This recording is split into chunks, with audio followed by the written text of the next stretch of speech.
नमस्कार, मी निकिता. आपण पाहतायत LS मराठी. पाहुयात महत्त्वाच्या हेडलाईन्स.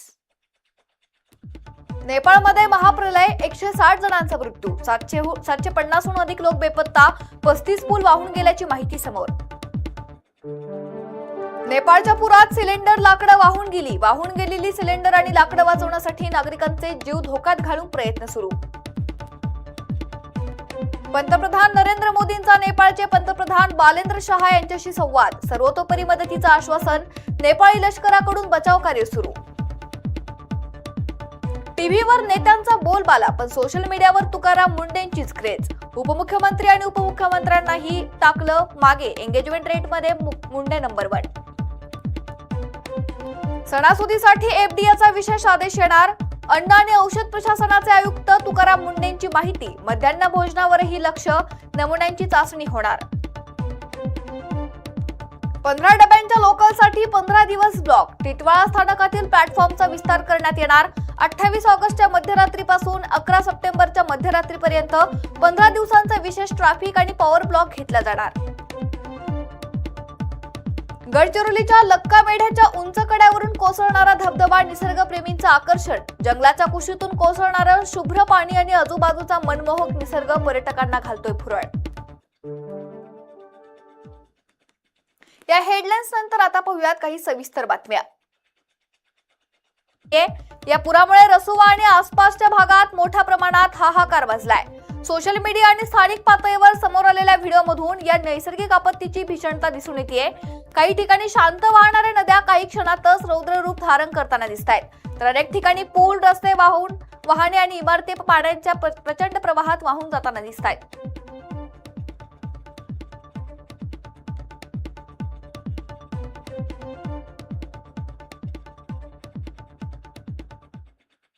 नेपाळमध्ये महाप्रलय आल्यामुळे मुख्यमंत्री फडणवीसांनी ट्विट करत आवाहन केलंय.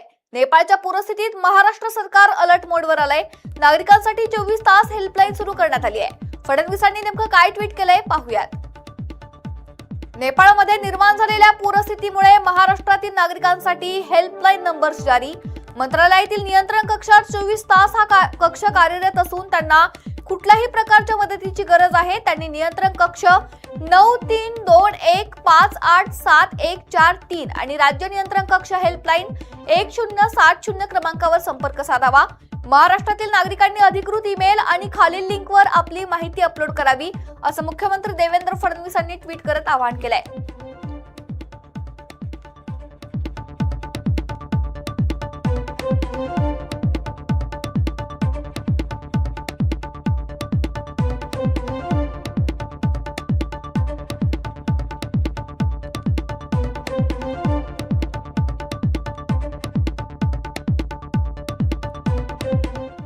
नेपाळमधील रसुवा जिल्ह्यात भोटेकोशी नदीला आलेल्या महापुरात अनेक देशातील पर्यटक अडकल्याची माहिती आहे. या पार्श्वभूमीवर नेपाळमध्ये लातूर जिल्ह्यातील कोणतेही नागरिक किंवा पर्यटक अडकले असतील अथवा त्यांचा कुटुंबियांशी संपर्क होत असेल तर त्यांच्या नातेवाईकांनी संबंधित नागरिकांची सविस्तर माहिती प्रशासनाकडे नोंदवावी, असं आवाहन लातूर जिल्हा प्रशासनाने केलंय. अडकलेल्या नागरिकांची माहिती संकलित करून त्यांना आवश्यक मदत मिळवून देण्यासाठी आणि संबंधित यंत्रणांशी समन्वय साधण्यासाठी महाराष्ट्र राज्य आपत्ती व्यवस्थापन प्राधिकरणामार्फत विशेष लिंक उपलब्ध करून देण्यात आली आहे. तसेच नागरिक किंवा त्यांच्या नातेवाईकांनी लातूर जिल्हाधिकारी कार्यालयातील जिल्हा आपत्कालीन कार्यकेंद्राशी तातडीने संपर्क साधावा, असं प्रशासनाने स्पष्ट केलंय. दिल्लीत कांदा महागला म्हणून कांद्याचे दर नियंत्रणात ठेवण्यासाठी नाशिक जिल्ह्यातील नाफेड NCCFने खरेदी केलेल्या कांद्याच्या बफर स्टॉक मधून 840 मेट्रिक टन कांदा दिल्लीकडे रवाना होणार आहे. मात्र हा कांदा दिल्लीत अजूनही पोहोचला नाही. तोवरच कांद्याच्या दरात 350 रुपयांची घसरण झाल्याचं नाशिकच्या लासलगाव बाजार समितीत पाहायला मिळालंय. 2 दिवसांपूर्वी कांद्याला सरासरी 4250 रुपयांपर्यंत भाव मिळत होता. आज मात्र लासलगाव बाजार समितीत सरासरी 3950 रुपये प्रति क्विंटल दराने कांद्याला भाव मिळालाय. एकूणच बफर स्टॉक बाजारात उतरल्यास कांद्याचे दर अजून घसरतील अशी शक्यता व्यापारी वर्तवतायत. तर शेतकऱ्याला 2 दिवसात एकाच कांदा मालाला 400 रुपये प्रति क्विंटल फटका सहन करावा लागलाय. या संदर्भात व्यापाऱ्यांसोबत बातचीत केली आहे आमचे प्रतिनिधी रवींद्र जाधव यांनी. एका बाजूला दिल्लीला कांदा रवाना होत असताना लासलगाव कृषी उत्पन्न बाजार समितीमध्ये कांद्याचे दर हे घसरलेले आहेत. याच संदर्भामध्ये बोलण्यासाठी आपल्यासोबत व्यापारी आहेत. आपण व्यापाऱ्यांना विचारूयात, काय सांगाल तुम्ही? कांद्याचे दर हे घसरलेले आहेत आणि कधीपासून घसरले आहेत? गेल्या सोमवारच्या तुलनेत जर बघितलं आपण, सोमवारी उंचांकी बाजारभाव लासलगाव कृषी उत्पन्न बाजार समितीचा हा 4552 रुपये होता आणि सरासरी 4250 रुपयाच्या दरम्यान होता. आणि तोच बाजारभाव जर आज बघितला तर उंचात 4268 रुपये आहे आणि सरासरीचा दर हा 3900 रुपये आहे. तर या दोन्ही दरामध्ये जवळपास 350 रुपयाची घसरण झालेली आहे. आणि याचं प्रमुख कारण आहे का, जो सरकारने बफर स्टॉक केला होता तो देशांतर्गत ज्या बाजारपेठा आहे, दिल्ली, मुंबई, चेन्नई, कलकत्ता यासारख्या बाजारपेठांमध्ये तो माल पाठवण्यास सुरुवात केली आहे. आणि त्यामुळेच कुठंतरी याचं फटका जो आहे तो आपल्या शेतकऱ्यांच्या कांद्याच्या बाजारभावावर बसलेला आहे.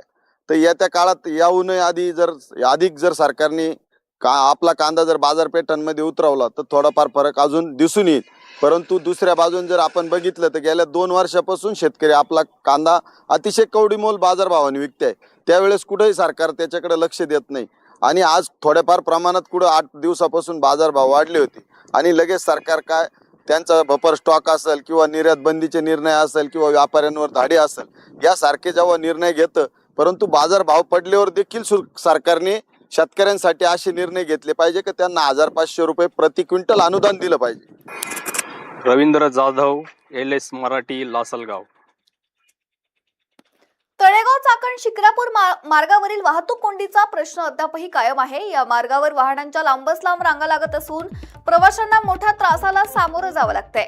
उपमुख्यमंत्री एकनाथ शिंदे आणि उद्योग मंत्री उदय सामंत यांनी प्रशासनाला आदेश देत 31 ऑगस्ट 2026 पर्यंत रस्त्यावरील खड्डे बुजवण्याच्या सूचना दिल्यात. मात्र मुदत जवळ येत असतानाही अनेक ठिकाणी खड्डे अद्याप जैसे थे असल्याचं चित्र पाहायला मिळतंय.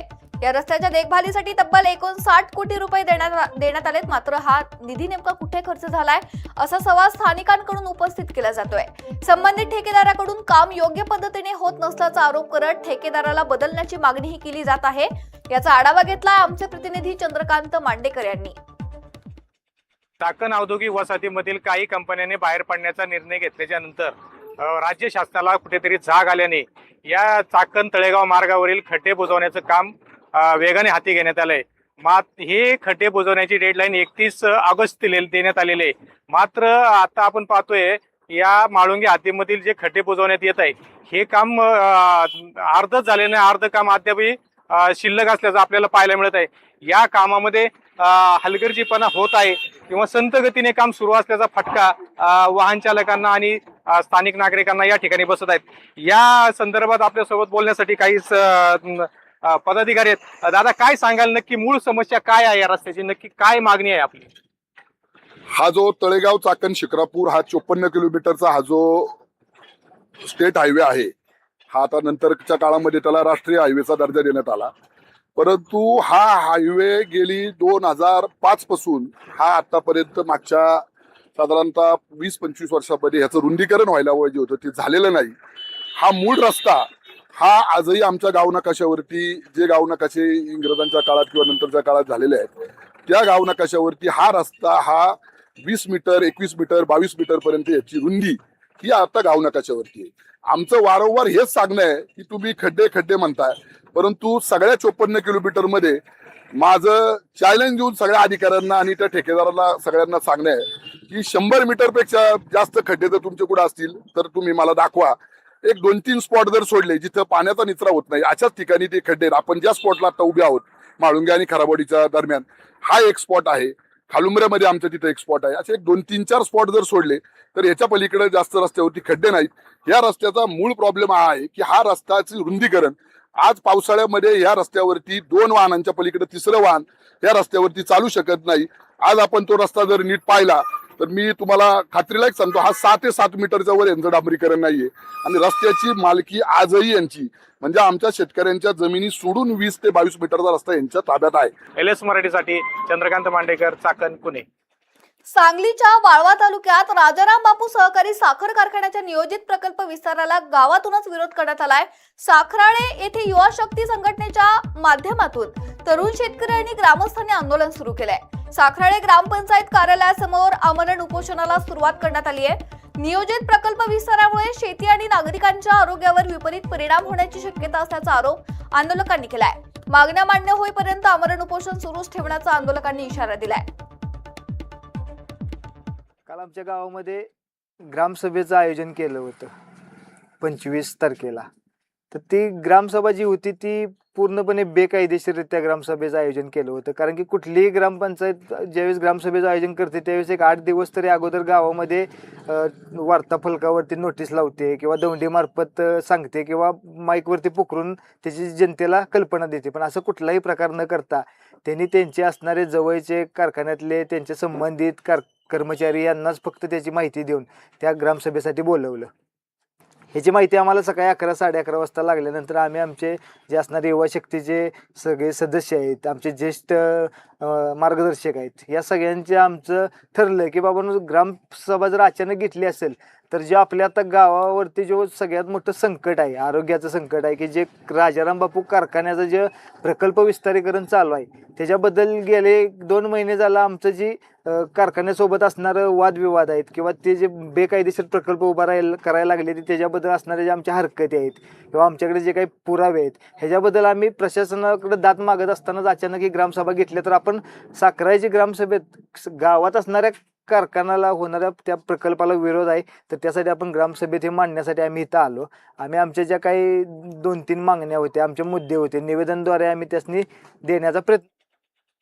यानंतर बातमी आहे बीडमधून। बीडच्या पाटोदा तालुक्यातील वाघेरा गावच्या शिवारात शेतीच्या वादातून तिघांना लोखंडी रॉड आणि दगडाने मारहाण केल्याची घटना घडली आहे। या हल्ल्यात 3 जण जखमी झाले असून त्यांच्यावर नेकनूर येथील शासकीय रुग्णालयात उपचार सुरू आहेत। दरम्यान मारहाण करणाऱ्या आरोपींचे संतोष देशमुख हत्या प्रकरणातील आरोपी वाल्मिक कराड याच्यासोबतचे फोटो समोर आल्याचा दावा करण्यात आलाय।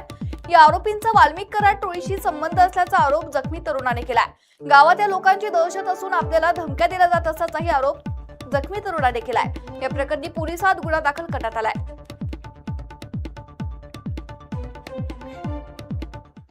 बुलढाणा जिल्ह्यातील जळगाव जामोद तालुक्यातील आदिवासी बहुल 40 टपरी गावातून आरोग्य व्यवस्थेची विदारक स्थिती समोर आली आहे। गावातील 22 वर्षीय गर्भवती सादुरी खरात यांना 25 ऑगस्ट रोजी सर्पदंश झाला।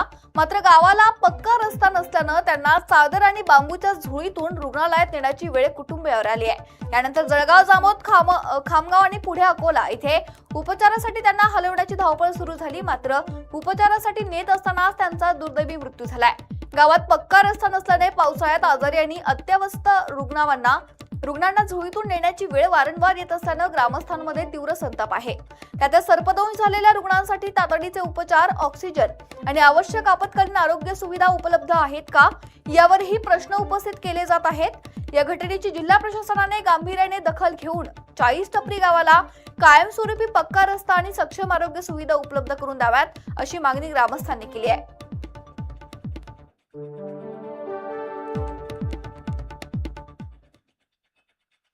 या सविस्तर बातम्यानंतर घेऊयात महत्त्वाच्या घडामोडींचा आढावा वेगवान घडामोडींमध्ये। एका ग्राहकाला फक्त 1 किलो साखर मिळणार, दुकानांमध्ये फलक लागले। सुपरमार्केटमध्ये दर कमी मात्र खरेदीची मर्यादा। 10 दिवसात 3854 टन नारळ संपलेत। सणासुदीत खप वाढला। किरकोळ बाजारात 30 ते 60 रुपयांना नारळाची विक्री। दिवाळीपर्यंत नारळाचे दर तेजीत राहण्याचा अंदाज। गौरी गणपतीचा गोडवा वाढणार। साखर 10 तर गुळ 12% स्वस्त। वाढत्या दरांनी त्रस्त झालेल्या ग्राहकांना काहीसा दिलासा। गौरी गणपती सणाचा गोडवा आणखी वाढणार। अमरावतीच्या अग्निकांडानंतर आरोग्य विभागाचा यू-टर्न। 24 तासातच आदेश बदलला। उपसंचालक कार्यालय हलवण्याचा निर्णय रद्द। अकोल्याचे उपसंचालक आता आठवड्यातून 3 दिवस अमरावतीत पाहणार कामकाज। कोल्हापुरातील पंचगंगा प्रदूषण मुक्तीसाठी पर्यावरण मंत्री पंकजा मुंडेंचा दणका। एसटीपीच्या कामांना दिरंगाई का? विस्तृत अहवाल सादर करण्याचे निर्देश। कोल्हापुरातून कोकणात जाण्यासाठी आणखी एक घाट मार्ग। घोटगे सोनवडी मार्गासाठी केंद्राची मंजुरी। बहुप्रतीक्षित प्रकल्पाला केंद्रीय पर्यावरण समितीकडून अंतिम परवानगी मिळाली। धाराशिवमध्ये ठाकरे सेनेला धक्का। नाट्यमय घडामोडीनंतर शिंदेंच्या शिवसेनेत 5 नगरसेवकांचा प्रवेश। कोल्हापुरातील 8ही मतदारसंघात मतांची घट, SIRचा मोठा धक्का, विजयी उमेदवारांच्या मताधिक्यापेक्षाही घटलेली मते अधिक, निकालांच्या गणितावर परिणामाची शक्यता. गडचिरोलीच्या एटापल्लीत अवैध गोवंश वाहतुकीवर पोलिसांची मोठी कारवाई, 2 ट्रकसह 88 गोवंश जप्त, तब्बल 38,20,000 रुपयांचा मुद्देमाल जप्त. परभणीच्या अनेक भागांमध्ये रस्त्यांची दुरावस्था, रस्ते खड्डेमय, वाहन चालकांसह नागरिकांना मोठा त्रास, तातडीने रस्ता दुरुस्ती करण्याची नागरिकांची मागणी.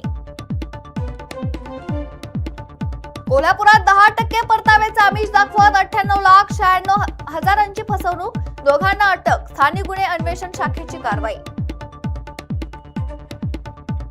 यवतमाळमध्ये हॉर्न वाजवण्याच्या कारणावरून मारहाणीत संबंधित व्यक्ती गंभीर जखमी, आर्णी पोलीस ठाण्यात 4 गुन्हा दाखल, पुढील तपास सुरू. परभणी शहरातील महानगरपालिकेचे सरकारी रुग्णालय बनले तळीरामांचे अड्डे, महापालिका प्रशासनाचे दुर्लक्ष. नाशिकच्या समृद्धी महामार्गावरील इगतपुरी बोगदा 1 तास बंद, अग्निशमन उपाययोजनांच्या प्रात्यक्षिकांमुळे वाहतूक बदल, दुपारी 12 ते 1 वाजेपर्यंत मुंबईकडे जाणारी वाहतूक बंद. धानोऱ्यातील जपतलाई आश्रमशाळेतील मूलभूत सुविधा आणि सुरक्षेकडे दुर्लक्ष, निलंबन नाही, आता थेट गुन्हा दाखल करणार, गडचिरोलीतील जिल्हाधिकारी अविशांत पंडांचा इशारा. नाशिकमध्ये आदिवासी विद्यार्थ्यांसाठी सुरू असलेल्या अमरण उपोषणादरम्यान विद्यार्थ्याची प्रकृती खालावली, विद्यार्थ्यास उपचारासाठी जिल्हा रुग्णालयात दाखल. या होत्या महत्त्वाच्या घडामोडी. पाहत रहा LS मराठी.